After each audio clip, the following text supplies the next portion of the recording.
successful bye weeks? You're 12-1 coming out of them.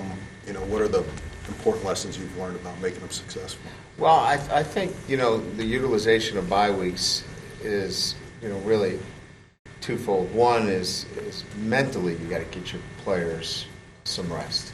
It's not just physical. Everybody seems to think that the physical elements, these guys are in a pretty good place. You know, it was 80-something degrees on Saturday, and you didn't see much fatigue from either team because we're already physically, you know, acclimated. So I've always felt it's the mental end of things that you look for, both for your players and your coaches. You know, that's important as well.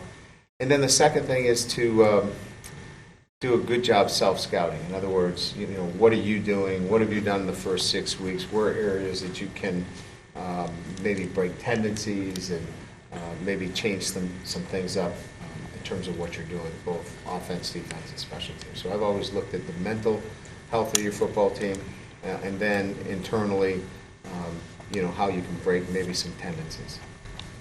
Does everybody go home? Not everybody can go home, or do they? Relative to players? Players. Mm-hmm. We'll have quite a few that will go home. Again, we've worked hard to make sure that their classes have been taken care of, and of course, as you know, a lot of them are exams, so they're able to get out of here. But we'll have all of the flight itineraries. All of our players are required to turn in a flight itinerary if they're getting on a plane, so we'll have that all tomorrow. But I would say it's a good amount of our players. Big picture question in terms of your communication with your assistant coaches in the booth on game day. How much conversation goes on between you and Bob Diaco? How many suggestions do you make, or do you let him call his shots? How does that work for you?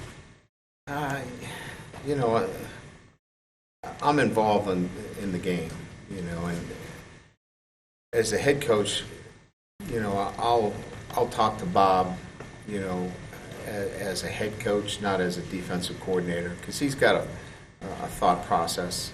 But if there's some things that I think that we need to consider, whether it be, you know, let's come after him, let's go with a pressure situation here, or let's play zone, you know, we'll talk about those things.